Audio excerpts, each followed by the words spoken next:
وحبيبنا محمد صلوات الله وسلامه عليه وعلى آله وصحبه والتابعين لهم بإحسان إلى يوم الدين. اللهم علمنا ما ينفعنا وانفعنا بما علمتنا وزدنا علما. اللهم لا علم لنا إلا ما علمتنا إنك أنت العليم الحكيم. En el nombre de Allah, el misericordioso, el compasivo, que la paz y las bendiciones de Allah sean con el profeta Muhammad sallallahu alayhi wa sallam, con su familia, con sus compañeros y con todos aquellos que sigan su camino hasta el día del juicio final. Le pido a Allah, alabado sea, que nos permita seguir aprendiendo de todo aquello que es beneficioso para nosotros, y le pido también a Allah subhanahu wa ta'ala que nos conceda el beneficio de todo aquello que vamos aprendiendo y que aumente nuestro conocimiento. Dice Allah subhanahu wa ta'ala en el sagrado Corán: ¿Hal yastawi alladhina ya'lamuna walladhina la ya'lamun? ¿Acaso son iguales aquellos que saben y aquellos que no? Y dijo el profeta Muhammad sallallahu alayhi wa sallam: Man salaka tariqan yaltamisu bihi ilma sahhala Allahu lahu tariqan ila al-jannah. Quien emprenda un camino en búsqueda del conocimiento, Allah, alabado sea, le facilitará un camino hacia el paraíso. Que Allah subhanahu wa ta'ala nos permita facilitarnos un camino hacia el paraíso. Que Allah subhanahu wa ta'ala nos permita seguir aprendiendo de todo lo que es bueno para nosotros. Que Allah subhanahu wa ta'ala nos conceda sobre todo el entendimiento del din. Que Allah subhanahu wa ta'ala nos permita entender el din para poder facilitarnos su práctica y para poder sobre todo transmitir el din de la mejor manera. Hablando de entender el din, comprender el din, dijo también el profeta Muhammad sallallahu alayhi wa sallam: a quien Allah desea concederle el bien, le hace comprender el din. Yuridillahu bihi khayra yufaqihuhu fid din. A quien Allah desea concederle el bien, le hace comprender la religión. Un gran favor, una gran bendición que Allah subhanahu wa ta'ala le concede a su siervo es comprender el din del Islam, para de esa manera facilitar su práctica, para de esa manera transmitir el mensaje de la mejor manera. Bien, mis queridos hermanos y hermanas, assalamu alaikum wa rahmatullahi wa barakatuhu. Bienvenidos a una clase más de nuestro taller semanal, nuestras clases semanales del fiqh del salah, el fiqh de la oración. Hasta la semana pasada habíamos terminado de explicar todo lo relacionado a cómo es la oración en sí, cómo se realiza la oración en sí, desde un principio hasta el final, es decir, desde el takbiratul ihram hasta el taslim. Habíamos mencionado durante incluso 2 o 3 semanas cómo se realizaba la oración, paso a paso, desde el takbir hasta el taslim. Habíamos mencionado también la virtud de cada una de las súplicas determinadas, cada una de las súplicas recomendadas a pronunciar en cada uno de los distintos, de las distintas partes del salat, como en el qiyam, en el ruku, sujud, en el jalsa, que es el sentarse, en el tashahud, antes del taslim. Habíamos mencionado también la recomendación de alternar entre las distintas súplicas narradas en la sunna, para de esa manera revivir la sunna del profeta sallallahu alayhi wa sallam. Y habíamos dicho al finalizar la clase pasada que esta semana iniciaríamos todo lo referente a los veredictos legales relacionados a la oración. Veredictos legales que a todos y a cada uno de nosotros nos compete saber, nos compete conocer, para entender, para comprender si de esa manera nuestra oración está siendo correcta, si nuestra oración está siendo aceptada, si estamos realizando la oración como se debe. Puede que una persona esté realizando la oración de una manera determinada y resulte que lo está haciendo de una manera equivocada. Entonces, a partir de hoy nos toca aprender veredictos legales sobre toda la oración, sobre cada uno de los pasos de la oración. Y en este momento vamos a empezar con el veredicto de la recitación del Fatiha, uno de los pilares de la oración, ¿sí? La clase de hoy es los veredictos legales relacionados a la oración, los veredictos legales relacionados a la oración. ¿Cuál es el veredicto de Suratul Fatiha? O mejor dicho, ¿cuál es el veredicto de recitar Suratul Fatiha? Sura al-Fatiha. La recitación de Sura al-Fatiha en la oración es obligatoria, ¿sí? Por consenso. Por consenso es obligatoria. El profeta Muhammad sallallahu alaihi wasallam dijo en una ocasión, y este hadith lo hemos repetido varias veces: La salatan liman lam yaqra bi fatihatil kitab. No es válida la oración de aquella persona que no recita la llave del libro, Sura al-Fatiha.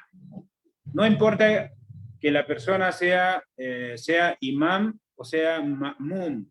¿Qué significa ser ma'mum? Rezar detrás de un imam. El imam es el que dirige la oración, y estos términos también sería bueno que los vayan anotando en un cuaderno, que siempre hemos recomendado tener un cuaderno, un lápiz a la mano o lapicero, para ir conociendo términos relacionados a nuestro din, a nuestro salat. En los talleres del tahara, de la purificación también. Bien, la recitación de Sura al-Fatiha es obligatoria sin importar si la persona es imam o ma'mum. El imam es el que dirige la oración y el ma'mum es el que está siendo dirigido por el imam, ¿sí?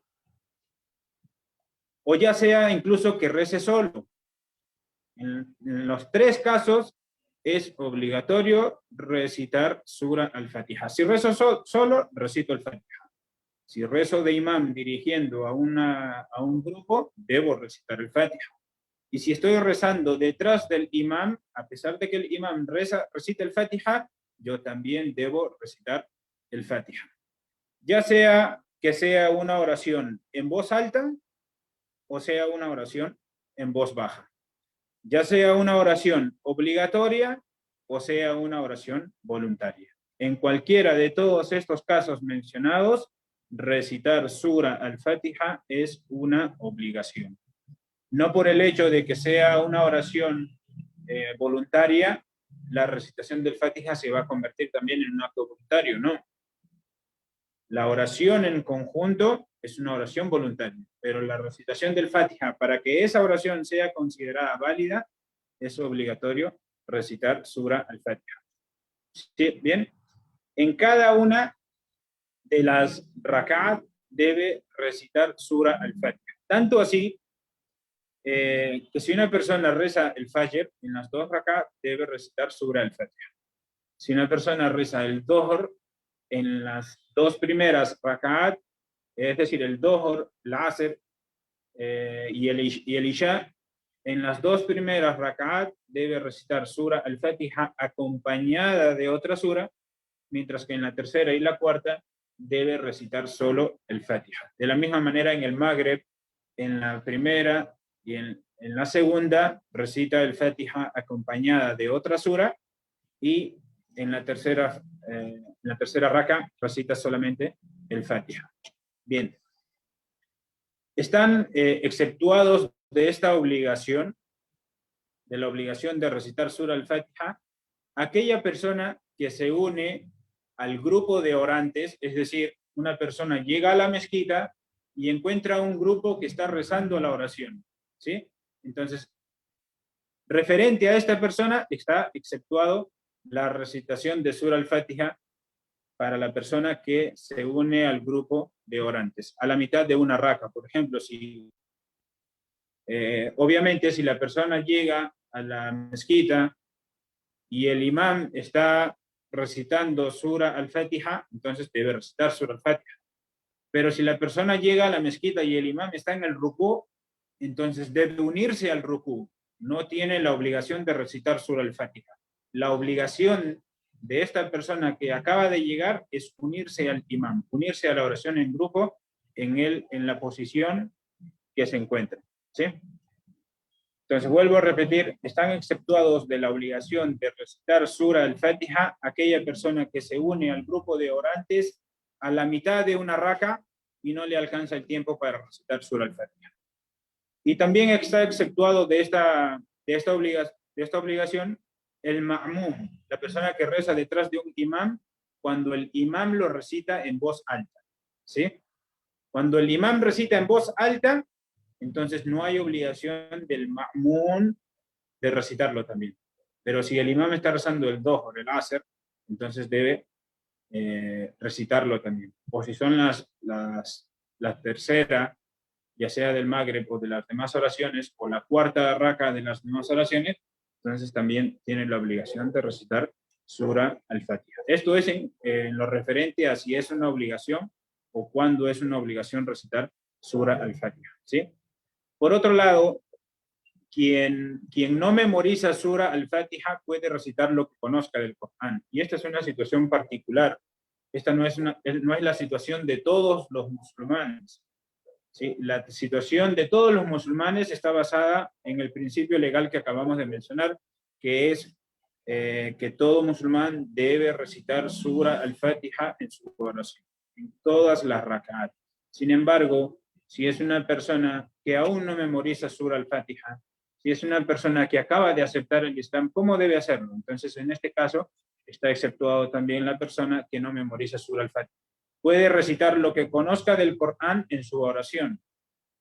¿Basados en qué? Basados en el hecho de que en una ocasión vino un hombre y le preguntó al profeta sallallahu alaihi wasallam sobre la oración, y el profeta sallallahu alaihi wasallam empezó a mencionarle cómo debía realizar la oración paso a paso, tal como hemos venido mencionando hasta la clase anterior. Levantaba sus manos, pronunciaba el takbir, se orientaba al qibla, colocaba una sutra, se para frente al qibla, en dirección al qibla, levanta sus manos, recita el takbiratul ihram, y así, paso a paso, hasta que el profeta sallallahu alaihi wasallam llegó a la posición del qiyam. La posición del qiyam es la posición de pie, cuando uno ya dijo Allahu Akbar y se dispuso a estar en esta posición. En ese momento, el profeta sallallahu alaihi wasallam, perdón, el profeta sallallahu alaihi wasallam le dijo al hombre, ثم تقرأ ما تيسر لك من القرآن. Y dijo el profeta sallallahu alaihi wasallam, cuando te encuentres en esta posición, recita lo que puedas o sepas del Corán. Entonces, este segundo hadith aplica para aquella persona que no se sabe el Sura al-Fatiha de memoria o aquella persona incluso que acaba de aceptar el Islam. Aquel nuevo musulmán que aún no se memoriza. Mientras que el primer hadith es el hadith del principio legal de Sura al-Fatiha, que es obligatorio para todo aquel que realice su oración. No es válida la oración de aquella persona que no recita Sura al-Fatiha. Por otro lado, si no memoriza nada, si la persona que está cumpliendo con su oración no memoriza nada del Corán, entonces puede decir Subhanallah, walhamdulillah, wa la ilaha illallah, wallahu akbar, o también puede decir wa la hawla wa la quwwata illa billah, que son glorificaciones a Dios. ¿Sí? Decir Subhanallah, glorificado sea Dios, alhamdulillah, alabado sea Dios, Allahu akbar, Allah es el más grande, la ilaha illallah, no hay nada ni nadie digno de ser adorado excepto Allah, la hawla wa la quwwata illa billah, no hay fuerza ni poder sino en Allah. Y así son glorificaciones que son válidas en el caso de aquella persona que no conoce nada del Sagrado Corán. Por otro lado, si la persona pierde parte de la oración, lo que alcance a rezar con el imam es el principio de su oración. Por esto mismo, después de que el imam cumple con el saludo, debe completar su oración individualmente. ¿Qué quiere decir esto? Hace un rato mencionamos que la obligación de recitar Sura al-Fatiha no aplica para aquellas personas que llegan y encuentran a un grupo rezando a mitad de la raka y no le alcanza el tiempo para recitar Sura al-Fatiha, por ejemplo. Pero ¿qué pasa, por ejemplo, si esta misma persona llega en la primera raka cuando ya el imam está en la posición de sujud?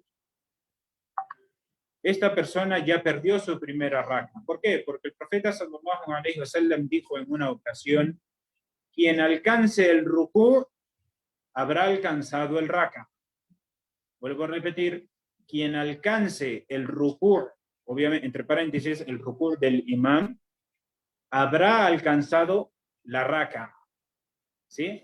Entonces, toda persona que llegue y encuentre al grupo en la mezquita o en donde se encuentren rezando y el imam todavía está en el rukú, mientras no se haya parado completamente, si esta persona inicia su oración hasta antes de que el imam vuelva a estar parado completamente, entonces habrá alcanzado la raka con el imam y su oración será, si es la primera raka, entonces su oración será completa. ¿Sí? Sin embargo, si llegó en la segunda raka y alcanzó al imam antes de que el imam se levante la segunda raka, del segundo rukú, ¿sí? O mejor dicho, del rukú de la segunda raka, entonces al final de su oración, después de que el imam dice assalamu alaikum, esta persona debe levantarse y cumplir con la primera raka que le faltó. Si por el contrario llegó después de que el imam se puso de pie por completo diciendo Sami Allahu liman hamida y estuvo de pie completamente, entonces deberá reponer 2 rak'at. ¿Sí? A eso se refiere cuando dice, si la persona pierde parte de la oración, lo que alcance a rezar con el imam es el principio de su oración. Es decir, si alcanzó las últimas 2 rak'at del imam, en su caso se consideran las 2 primeras y deberá completar las 2 que le faltan. Bien, ¿cómo se debe retirar quien anula el wudú durante la oración? ¿Puede pasar eso? Por supuesto que puede pasar. Puede pasar puede pasar de diversas formas. Una de estas formas es que la persona mientras está en la oración pierda la ablución por salida de gases o por otro motivo. O pueda que esté realizando la oración y recuerde que no tenía el wudú. No había realizado el wudú o que lo había realizado pero lo había perdido. ¿Sí? Y estando en la oración recuerde que debe realizar el wudú. ¿Qué pasa con esta persona? ¿Cómo debe retirarse de la oración quien anula su ablución durante la misma? La persona que anula la ablución durante la oración, o como he dicho, o recuerda que había anulado ¿qué? Su ablución anterior. Rezó el Dohr con ablución, llegó la oración del Asr y recuerda, estando ya en la oración, recuerda que o que después de cumplir con la oración del Dohr, él perdió la ablución, porque hubo salida de gases, porque hizo sus necesidades, porque se quedó dormido, etcétera, etcétera. ¿Sí? Estando en la oración, ¿anula el wudú o recuerda que no tenía el wudú? ¿Qué pasa con esta persona? Primero que nada, no necesita saludar ni a la derecha ni a la izquierda. Simplemente se sale de la oración. En una ocasión, Aisha, la madre de los creyentes, radiyallahu anha, relató que el profeta sallallahu alaihi wasallam dijo: si uno de ustedes está rezando y anula su ablución, que se sujete la nariz y se retire. Aisha, vuelvo a repetir, menciona que en una ocasión el profeta sallallahu alaihi wasallam dijo: si uno de ustedes está realizando su oración y anula la ablución durante la misma, que sujete su nariz y se retire. Eso está en el hadith de Aisha. Entonces, de esa manera está indicado que se retire de la oración quien anuló la ablución durante la oración o quien recordó que no tenía la ablución realizada. ¿Sí? En cualquiera de los dos casos fue esta la mención del profeta sallallahu alaihi wasallam. Bien, por otro lado, ¿qué es lo que se debe recitar durante la oración? ¿Qué es lo que está legislado que el orante recite durante la oración? En la sunna encontramos, o se indica en la sunna, que la persona que está rezando recite una sura completa en cada rak'a y que la recite sobre todo en el orden del Corán. Lo propio es recitarlo en el orden del Corán. Es decir, si en la primera rak'a recita sura al-Falaq, en la segunda debe recitar sura an-Nas. No es propio recitar sura an-Nas y después recitar sura al-Falaq en la segunda rak'a. Se debe recitar siempre el Corán en el orden del Corán, ¿sí? En el orden que está establecido. Por otro lado, también puede dividir una misma sura en dos rak'at, ¿sí? Si está recitando una sura más grande, una sura más larga, puede recitar parte de la sura en la primera rak'a y parte de la sura en la segunda rak'a. Por ejemplo, si está recitando sura al-Mulk, Tabaraka alladhi biyadihi al-mulk wa huwa ala kulli shay'in qadir, puede recitar media sura en la primera rak'a y media sura en la segunda rak'a, sobre todo si está rezando solo, ¿sí? O puede repetir incluso la misma sura en dos rak'at, también es válido. No es no es lo propio, uno debe recitar más, pero también es válido. Pues es válido que una persona recite el Fatiha y el Ikhlas en la primera, y es válido que recite al Fatiha y al Ikhlas en la segunda. Es totalmente válido. Eso no anula la oración. Porque recuerden que siempre, hasta el momento, estamos hablando de que recitar sura al-Fatiha es una obligación. Lo demás hasta ahora no hemos determinado. Ya antes yo lo he explicado que recitar otra sura es sunna, ¿sí? Y eso lo vamos a mencionar también más adelante de manera detallada. Por lo tanto, recitar una misma sura, o dividir la sura, o recitar distintas suras, todas son consideradas válidas. Como acabo de decir, es válido, vuelvo a repetir, recitar sura al-Fatiha y una sura en la primera, sura al-Fatiha y otra sura en la segunda. También es válido recitar sura al-Fatiha y la mitad o parte de una sura en la primera, y sura al-Fatiha y la otra mitad o otra parte de la sura en la segunda rak'a. Y también está legislado, o mejor dicho, también es válido recitar el Fatiha y una sura en la primera y el Fatiha y la misma sura en la segunda. Es aconsejable que el último caso que acabo de mencionar, donde se repite la recitación de la misma sura, es aconsejable que no se haga constantemente, sino ocasionalmente, ¿sí? Lo recomendable es que se alterne entre la recitación de las distintas suras o partes de las suras, ¿sí? Es permitido también, por otro lado, que la persona que está rezando una oración obligatoria o incluso oración voluntaria recite partes de una sura del principio, del medio o del final. Vuelvo a repetir, aquella persona que está rezando una oración, ya sea obligatoria o ya sea voluntaria, es totalmente permitido que recite parte de una sura, ya sea del principio, del medio o del final. ¿Qué quiero decir con esto? Por ejemplo, una persona puede empezar su oración, recitar sura al-Fatiha, terminar sura al-Fatiha, y podría empezar sura al-Baqara, por ejemplo, podría empezar a recitarla desde el principio. Alif Lam Mim, Dhalika al-Kitabu la rayba fi, Hudan lil muttaqin, y continuar. O podría hacer, incluso en la primera rak'a, podría terminar el Fatiha y recitar sura al-Baqara, pero no del principio.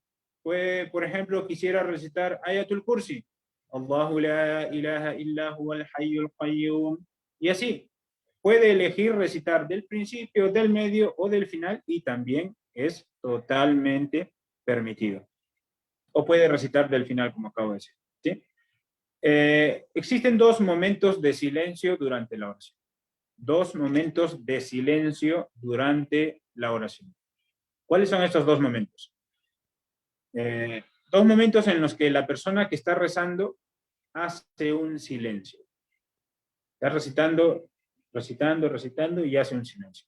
El primer de estos dos silencios que estamos mencionando es después del takbiratul ihram. Cuando la persona levanta sus manos y dice Allahu Akbar, ¿sí? Y antes de pronunciar Dua ul-Istiftah. ¿Cuál es el Dua ul-Istiftah? Hay varios, ya lo hemos mencionado en la parte donde hemos explicado cómo realizar la oración paso a paso. Hemos dicho que hay varias súplicas que uno puede recitar después de decir Allahu Akbar y antes de iniciar la recitación del Fatiha.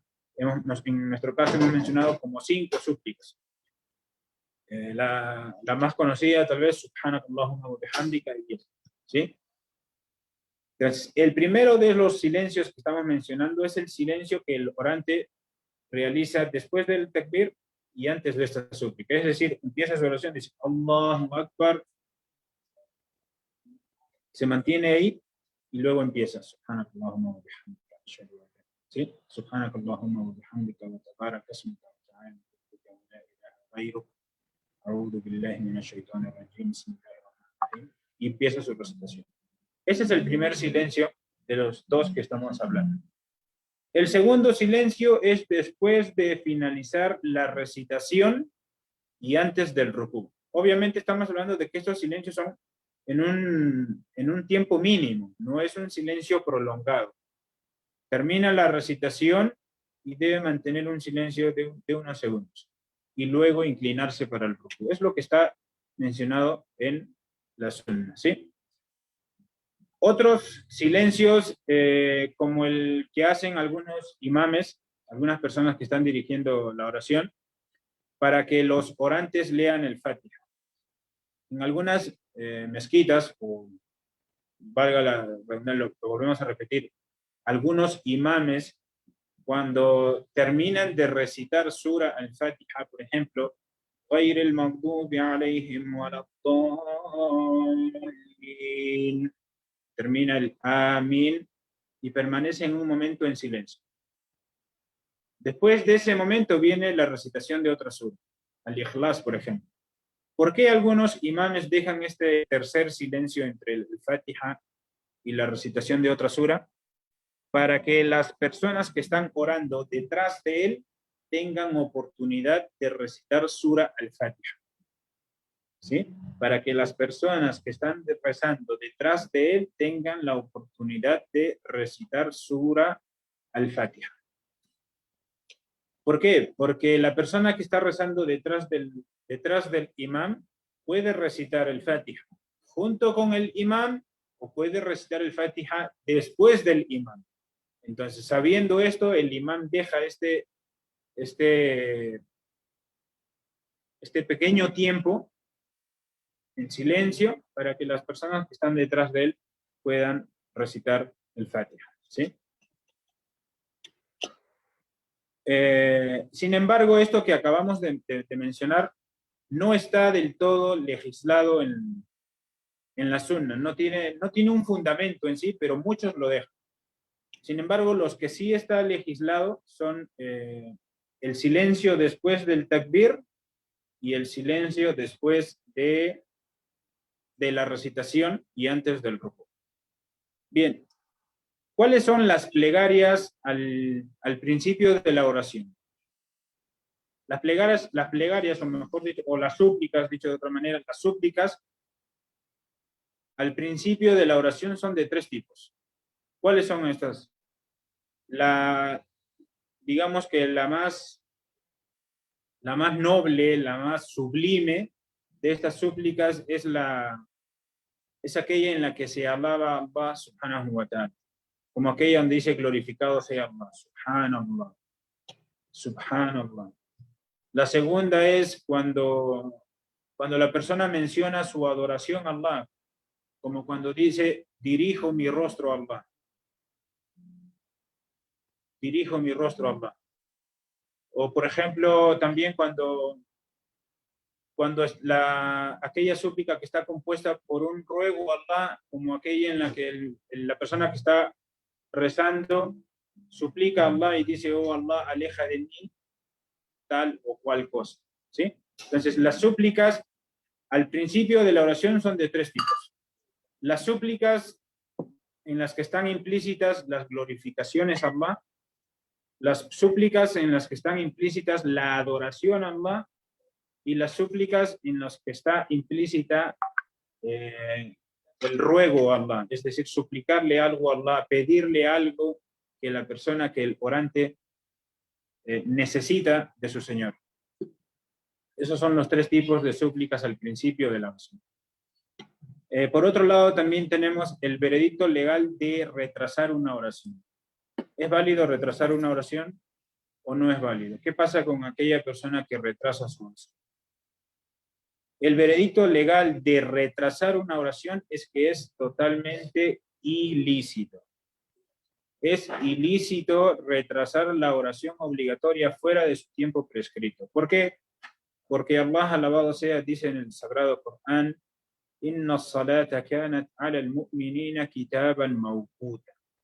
Ciertamente Allah ha prescrito la oración sobre los creyentes o para los creyentes en tiempos determinados. Es decir, el Dhuhr se debe realizar en el Dhuhr. El Asr se debe realizar en el Asr. El Maghrib se debe realizar en el Maghrib y así cada una de las oraciones.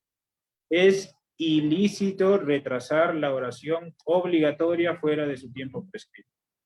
Excepto cuando, excepto que exista la intención de juntar dos oraciones en el caso del viajero, por ejemplo. El viajero tiene el permiso de juntar sus oraciones, entonces es totalmente lícito para él que si llega la oración del Dhuhr, la retrase hasta que llegue la oración del Asr. O que exista, por ejemplo, una situación de temor. Cuando existe una situación de temor, es válido también que el musulmán junte sus oraciones. O que exista enfermedad, también es válido que junte sus oraciones. O puede ser incluso que exista la lluvia y junte también sus oraciones, o cualquier otro motivo similar. En una ocasión, hay un hadith donde se menciona que en una ocasión el profeta sallallahu alaihi wasallam juntó las oraciones del Dhuhr y el Asr estando en Medina y sin haber de por medio lluvia ni temor. Este hadith enseña muchas cosas en realidad, pero lo que nos interesa en este momento son dos cosas. El hecho de que la lluvia y el temor, según lo que dice el mismo hadith, son motivos válidos para que el musulmán pueda juntar sus oraciones. Si existe mucha lluvia, entonces se hace un adán en la mezquita, se hace el adán del Maghrib, por ejemplo, la gente acude a la mezquita a rezar el Maghrib y como hay mucha lluvia, rezan también el Isha y se van a sus casas. Personalmente esto lo he visto en Medina. En la ciudad de Medina, cuando llovía muy fuerte, hacían el adán del Maghrib, la gente iba, rezaba el Maghrib, terminaba el Maghrib, hacían el Iqama para el Isha, rezaban el Isha y la gente se iba a sus casas. ¿Por qué? Porque había lluvia. ¿Y basados en qué? En este mismo hadith que acabamos de mencionar. En una ocasión el profeta sallallahu alaihi wasallam juntó sus oraciones estando en Medina. ¿Qué quiere decir estando en Medina? Que no era viajero y sin haber de por medio lluvia ni temor. Este hadith enseña que la lluvia es causal del permiso de juntar las oraciones, que el temor también de la misma manera. Por otro lado, indica también que en ciertas ocasiones es válido que incluso si una persona es residente y no sea viajero y no haya lluvia y no haya temor, solo en ciertas ocasiones puede ser válido que junte sus oraciones, porque el profeta sallallahu alaihi wasallam lo juntó en una ocasión estando en Medina, sin ser viajero y sin haber existido lluvia ni temor en dicha ocasión. ¿Sí? Por otro lado, es ilícito también, es ilícito que la persona eleve su vista hacia el cielo durante la oración. Está legislado que aquella persona que está cumpliendo su oración debe dirigir su vista hacia el punto del suyud, donde va a realizar el suyud. Eso es lo que está legislado en la oración. Ninguna persona debería cumplir con su oración y rezando de esta manera, recitando el Fatiha mientras está mirando al cielo, o haciendo cualquier otra posición mientras está mirando al cielo. Lo que está legislado, vuelvo a repetir, es que la persona que está cumpliendo con su oración dirija su vista hacia el punto del suyud. Bien, hasta aquí hemos mencionado algunos de los asuntos legislados y algunos de los asuntos no legislados. Hemos mencionado lo que es ilícito e ilícito hasta este punto. Ahora nos toca mencionar qué es lo detestable durante la oración. Es decir, cuáles son los asuntos considerados makruhat durante la oración. En clases anteriores yo les mencioné que la oración tiene pilares, tiene deberes, tiene asuntos que son sunan.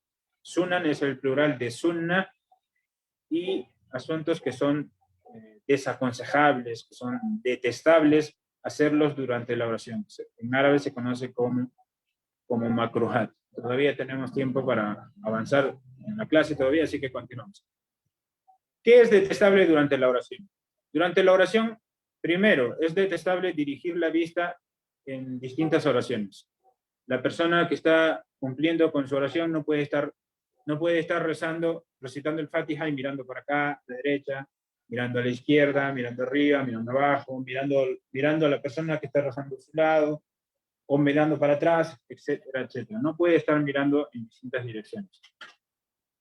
Excepto que sea por una necesidad válida o por temor. Si está pasando una serpiente, por ejemplo, y dirige su rostro, eso es un asunto muy particular, o que exista una necesidad.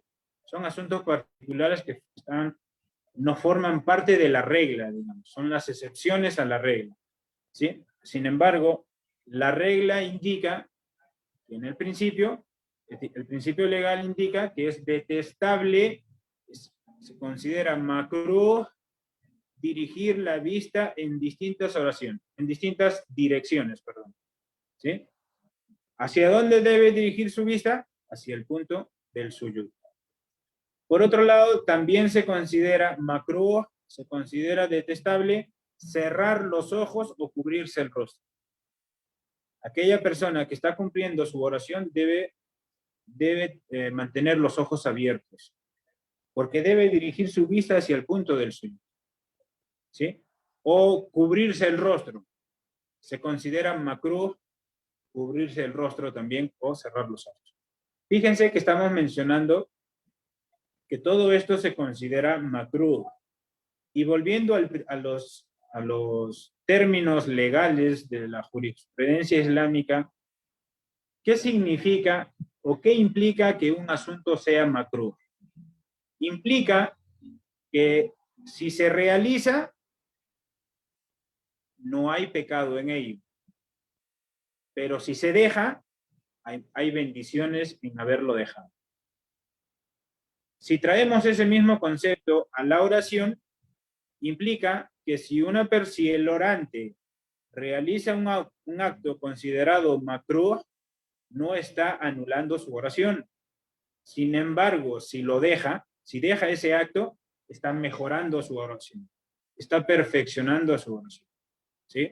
No vayamos a pensar que porque una persona esté mirando a distintas partes, dirigiendo su mirada a distintas partes mientras está cumpliendo con su oración, mirando arriba, abajo. ¿Sí? Ojo que estamos hablando de la vista, estamos hablando de hacia dónde dirige su mirada, no que voltee todo su cuerpo, solo la mirada. Eso no significa que la persona anuló su oración, excepto que ya no solo sea la vista, sino empiecen a haber movimientos exagerados, tan exagerados que cualquier otra persona al verlo crea que ya no está en oración. Cuando llega a pasar eso, entonces en ese caso la persona ya perdió su oración. y debería volver a iniciar. ¿Sí? Entonces es detestable dirigir la vista en distintas direcciones, es detestable cerrar los ojos, es detestable también cubrirse el rostro, así como es detestable también sentarse en la forma conocida como iqa. ¿En qué consiste esta forma, esta sentada? Es una posición que consiste en sentarse sobre las nalgas y apoyar las rodillas juntas sobre el suelo. Es decir, no sabría cómo graficarlo en este momento, pero sentarse directamente sobre el suelo, perdón, mientras abre sus piernas a los lados para que él se siente directamente sobre el suelo. Eso se considera también detestable en la oración. ¿Por qué? Porque lo que está legislado durante la oración es que el orante se siente sobre su pie izquierdo y su pie derecho lo doble dirigiendo la punta de sus dedos hacia la dirección del qibla. Esa sentada también se considera detestable. Por otro lado, también se considera detestable distraerse en asuntos vanos, asuntos sin importancia. También se considera detestable poner las manos en la cintura. Una persona que está realizando su oración coloca sus manos en la cintura. Así como también se considera detestable dirigir la vista hacia algo que distrae. Por eso algunas veces hay críticas sobre algunos tipos de alfombritas para rezar que tienen demasiados gráficos en una parte determinada de la alfombra, y la persona, en vez de dirigir su vista hacia el punto de suyud, está distraído sobre una imagen determinada en estas alfombritas. Pero no quiere decir que las alfombritas sean prohibidas ni nada por el estilo. Simplemente lo menciono porque viene al caso con lo que estamos mencionando de distraerse. Es detestable dirigir la vista hacia algo que cause distracción, ¿sí? O sea, cualquier cosa que desconcentre al orante.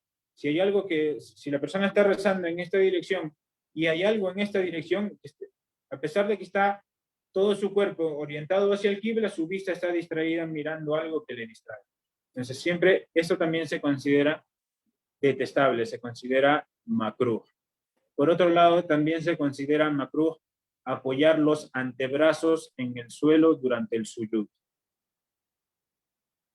Apoyar todo el brazo o los antebrazos en el suelo, es decir, pegados a los suelos. Eso es una posición que se considera detestable en la oración. ¿Por qué?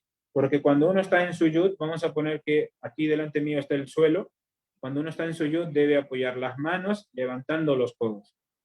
Las manos levantando los codos, no poniendo todo el brazo pegado o todo el antebrazo pegado al suelo. ¿Sí? Es detestable también, por otro lado, rezar estando en necesidad de miccionar o de realizar sus necesidades, ¿sí? Ya sea para miccionar o defecar. Si una persona tiene necesidad de evacuar, debe primero realizar sus necesidades y luego realizar el wudú y cumplir con su oración de manera tranquila.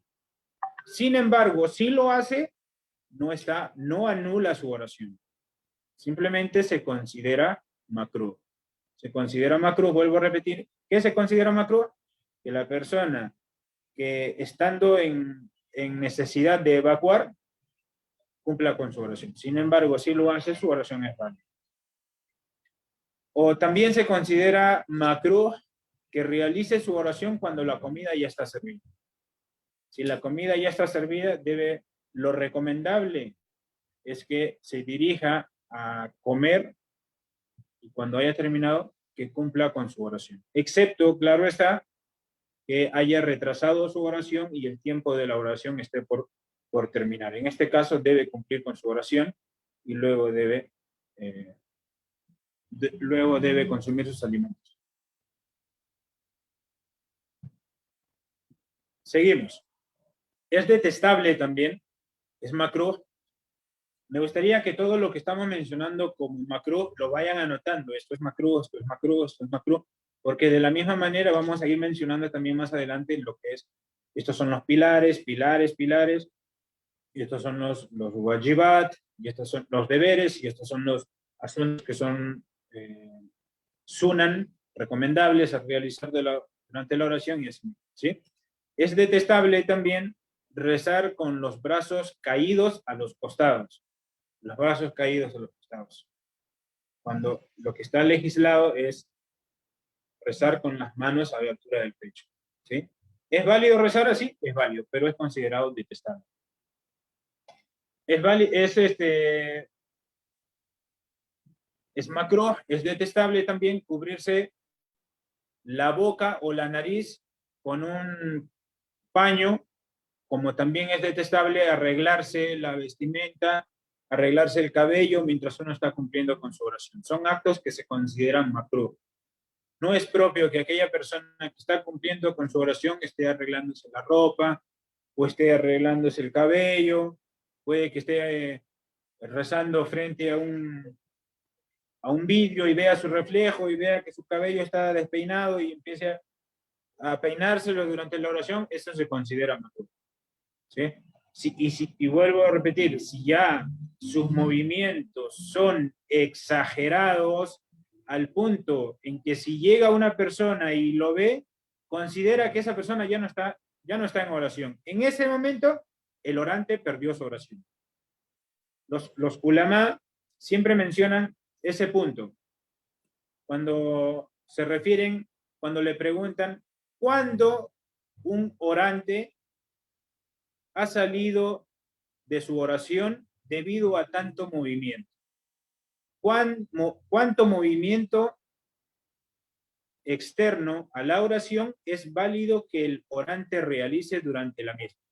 Es decir, yo puedo estar cumpliendo con mi oración y, no sé, digamos que me pique por aquí, ok, me rasco. Es un movimiento leve. O estoy rezando y me picó por aquí, es un movimiento leve. Okay.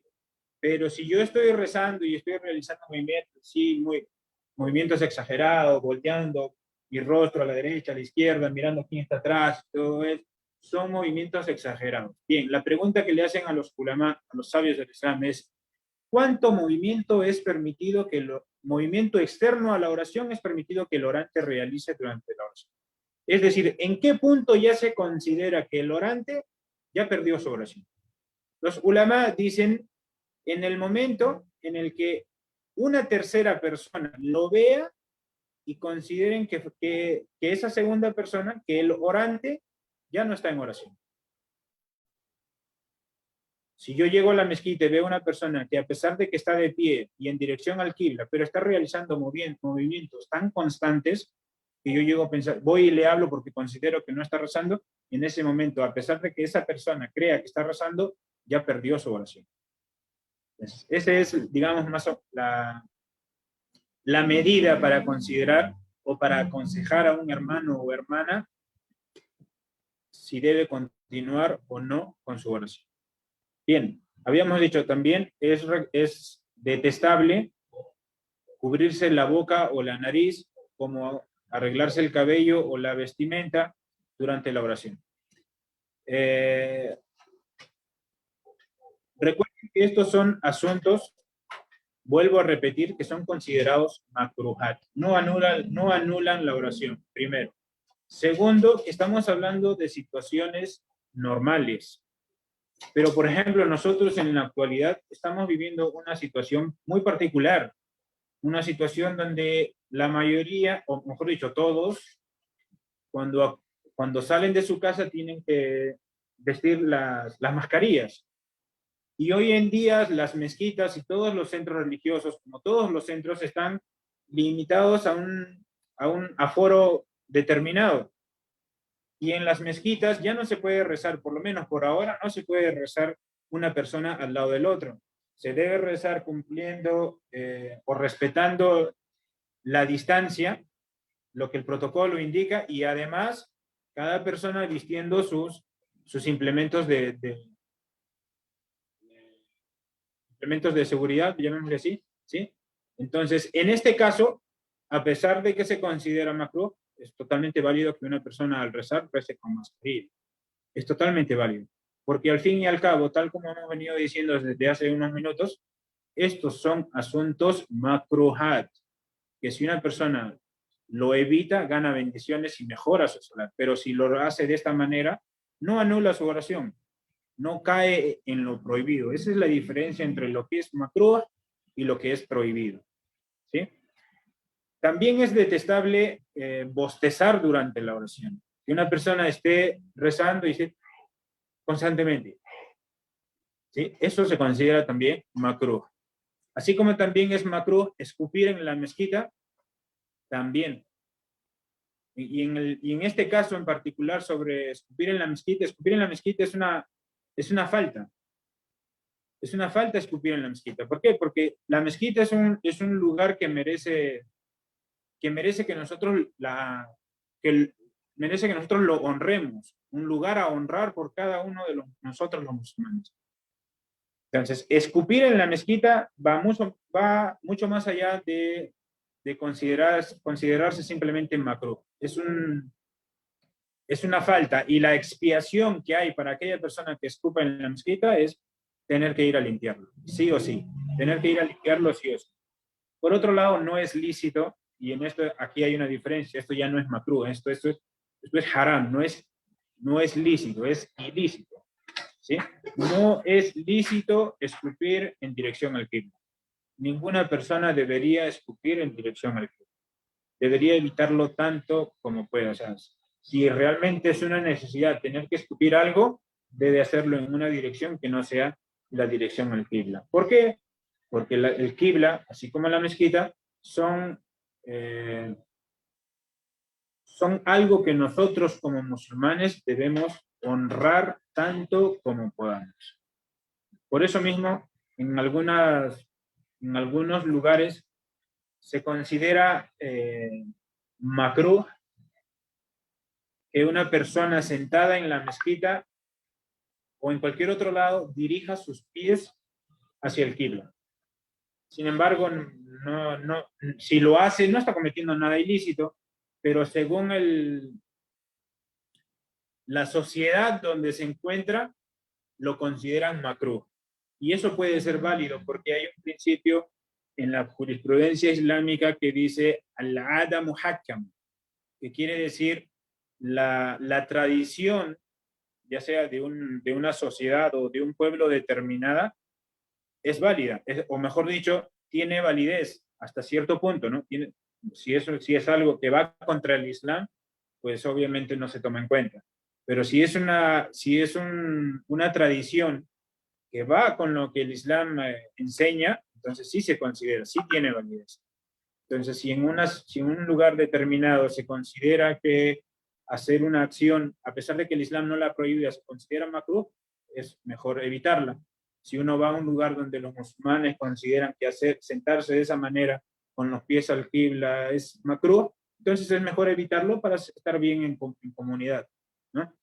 Por otro lado, es recomendable que las personas que tienen necesidades corporales, como por ejemplo orinar, defecar o emitir gases, evacúen primero, ¿sí? Eso es lo recomendable.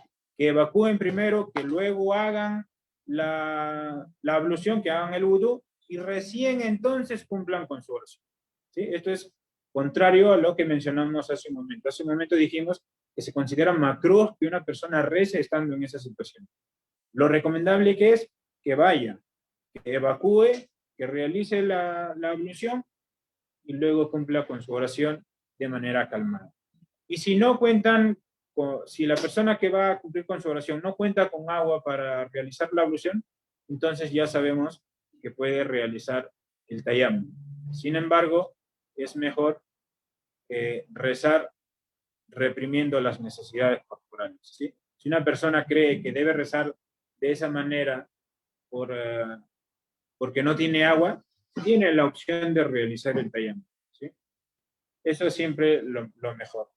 Mis queridos hermanos, hasta aquí llegamos en la clase del día de hoy, son las 9:10 ya, así que hasta aquí llegamos en la clase del día de hoy. La clase siguiente, inshallah, vamos a hablar sobre un poco más sobre desviar la mirada durante la oración, sobre el veredicto legal del uso de la sutra.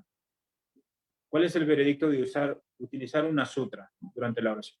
Para aquellas personas que no conozcan el término, la sutra es lo que el musulmán o el orante, la persona que está rezando su oración, coloca delante suyo para que las demás personas puedan transitar delante de él. ¿Sí? ¿Cuál es el veredicto legal? ¿Se debe hacer? ¿No se debe hacer? ¿Es recomendable? ¿Es obligatorio? Por otro lado, ¿cuál es, relacionado también a la sutra, cuál es el veredicto legal de caminar delante de una persona que está cumpliendo con su oración? ¿Se puede pasar? ¿No se puede pasar? ¿Debe esperarse? ¿Qué es lo que debe hacer una persona frente a otra que está cumpliendo con su oración? Vamos a hablar también sobre los momentos de la oración donde se deben levantar las manos. Y aquí es donde vamos a empezar a mencionar ya los actos. Si se dan cuenta, ya hemos empezado en sí. El día de hoy hemos mencionado todos los asuntos que son considerados makruh durante la oración. Y algunas recomendaciones que son consideradas también para la oración. Entonces, hasta aquí llegamos el día de hoy. Nos encontramos, inshallah, en la próxima clase. Si alguien tiene alguna pregunta. Salam alaikum, Sheikh. Yo usualmente rezo Ayat al-Kursi después de cada salat, pero o sea, y a veces también lo recito en la primera o segunda raká. O sea, eso es aconsejable, digamos, si uno recita Ayat al-Kursi después de salat, no repetirlo durante los rakás o ¿Me puedes repetir otra vez, tío, por favor? Ayat al-Kursi. Ya, ok, Ayatul Kursi. Ya, la puedo recitar. Yo la recito. ¿Recitas Ayatul Kursi? Sí, al final del salat, como un duá. ¿Recitas Ayatul Kursi después del Fatiha en cada raka? No, cuando termino el salat. A ver si te entiendo. Terminas de cumplir con tu oración y después de cada oración recitas Ayatul Kursi. Sí. Sí. Pues eso es totalmente válido y tiene mucha virtud. Me parece que la semana pasada mencioné el hadith sobre recitar Ayatul Kursi después de cada oración obligatoria. Hay un hadith del profeta sallallahu alaihi wasallam que dice, hablando sobre la virtud de recitar Ayatul Kursi. Aquella persona que recite Ayatul Kursi después de cada oración obligatoria no le impedirá entrar al paraíso más que la muerte. ¿Qué quiere decir esto? Que la única barrera que hay entre él y el paraíso, recitando Ayatul Kursi después de cada oración obligatoria, es la muerte. Es la única barrera para llegar al paraíso. Es una pregunta. Tiene una enorme virtud, por supuesto que está muy bien. Pero ¿se tiene que comenzar con Bismillahirrahmanirrahim o solamente como un duá? No, el Ayatul Kursi no lleva Bismillahirrahmanirrahim. Solo se menciona el Basmala. Basmala es el nombre de la frase Bismillahirrahmanirrahim. Solo se menciona el Basmala cuando uno va a empezar la recitación de una sura desde el principio, a excepción de Sura Tauba. ¿Sí? Sura Tauba no lleva el Basmala. Si uno va a recitar cualquier otra parte del Corán, entonces lo legislado es que uno diga A'udhu billahi minash shaitanir rajim. Allahu la ilaha illa huwal hayyul qayyum. Y así. O si voy a recitar, por ejemplo, parte de otra sura y digo A'udhu billahi minash shaitanir rajim. Y podría recitar, no sé, a ver,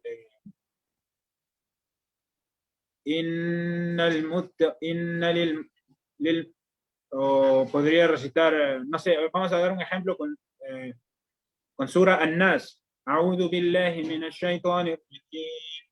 Malikin Nas, Ilahin Nas. ¿Por qué? Porque no inicio desde el principio. Cuando recito el Basmala, vuelvo a repetir, cuando cuando inicio la recitación de una sura desde el principio. A excepción de sura Tauba, que no lleva el basmala. Y a excepción de sura An-Naml, de las hormigas, que lleva el basmala dentro de ella.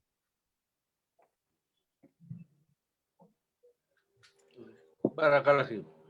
Shukran jazilan. No sé si hay más preguntas. A ver, hay chat. No, si se escucha, si se escucha. Salam alaikum, Sheikh. Alaikum salam wa rahmatullahi wa barakatuh. Yo tengo una consulta. Escuché hace algunos días ¿Podrían que cuando... hablar un poquito más fuerte, por favor? Ya. Le quería consultar acerca de esta sura al-Fatiha. Escuché, no sé si está legislado, cuando lo recita, por ejemplo, en mi caso, mi hijo, que es el imán en mi casa, ¿no? Y recita el sura al-Fatiha, ¿tiene que recitar en voz baja o en voz alta? Y no entendí bien si es al principio o al final. Y las mujeres, cuando rezamos solas, lo podemos hacer siempre en voz baja. ¿Cuál es la legislación para el tono de voz con el que se reza?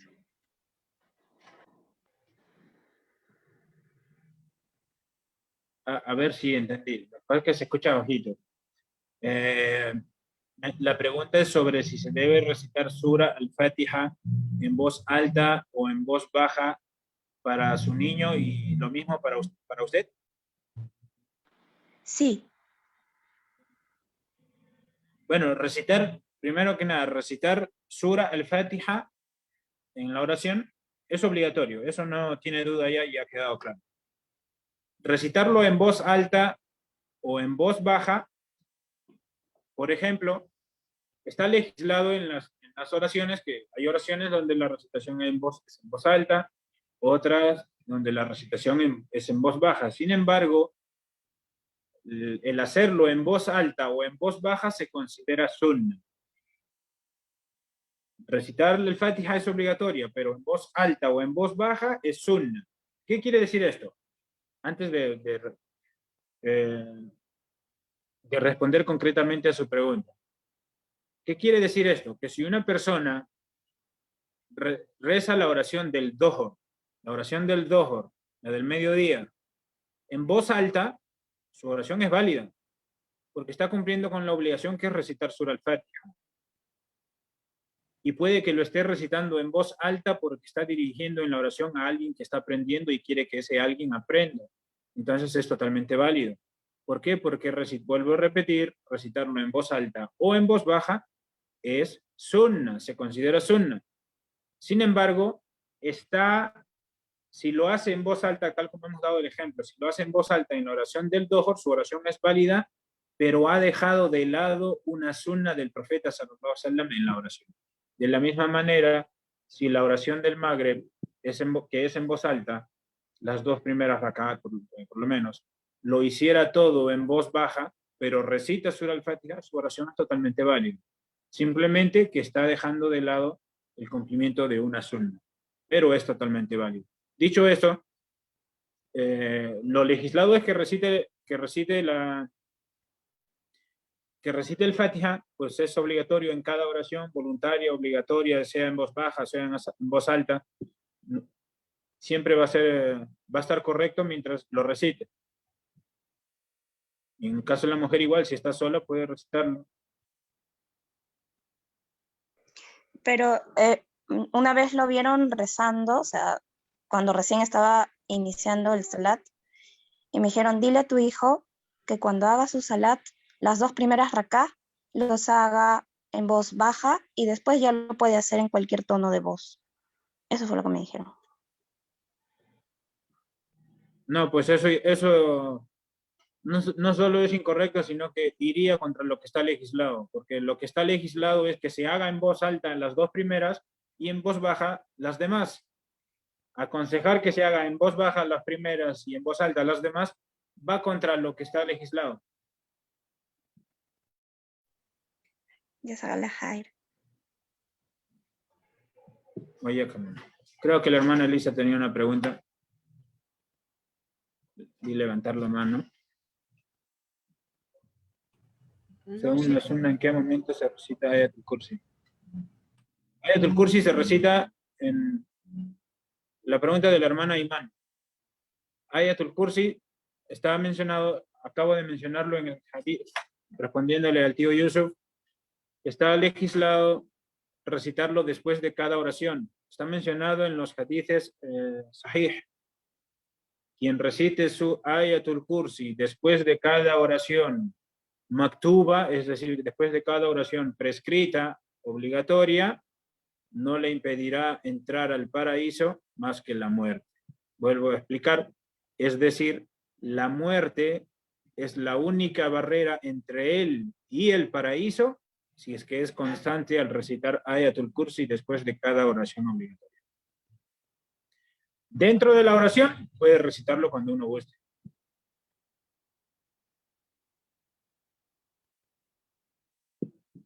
Depende de cada oración. Los rakats en voz baja y en voz baja y alta. ¿Podrías formularme tu pregunta o reformular tu pregunta, hermano Giancarlo? No entendí la. Depende de cada oración, los rakats en voz baja y alta. No, le quería recalcar a la hermana que, por ejemplo, en el Fire, el Salat, los Rakats todos son en voz alta. Depende, por ejemplo, el Dur. Okay. Pensé que era una pregunta. Sí, solo eso quería decir. También, barakallahu fikum, hermano. Inshallah. Bueno, hermanos, si no hay más preguntas, nos vemos la próxima clase, inshallah. Wa iyyakum. Barakallahu fiikum wa lakum wa jazakum.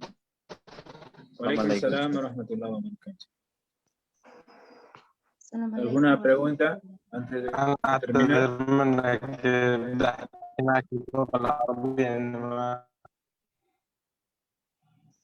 No le escucho nada, hermano. Hermano, Leo.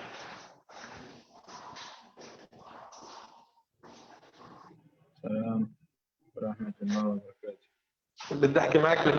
Si desea puede escribir su pregunta al chat. اسباني ما بعرف اتكلم اسباني ما بعرف.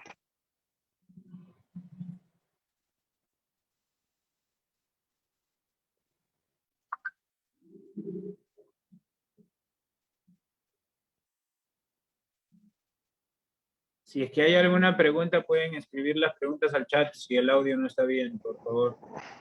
Estoy leyendo el chat aquí en la otra pregunta.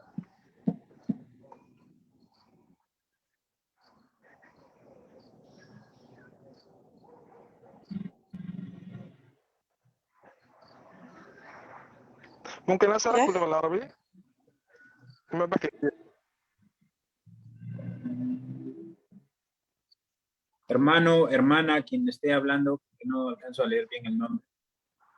No le escucho nada. Creo que se acaba de salir. Dígame, hermana. Veo levantada la mano.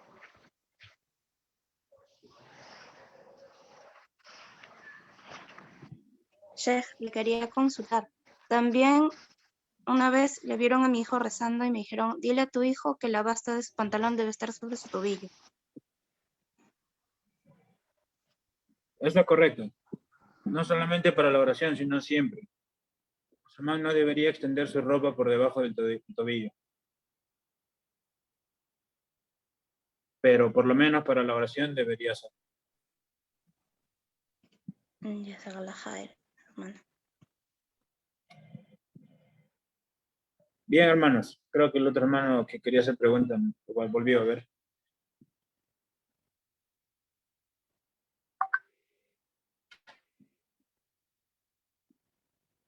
No, nada.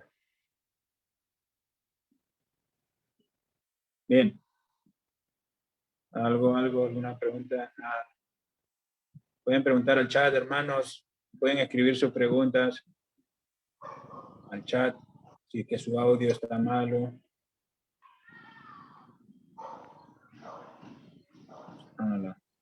Bien.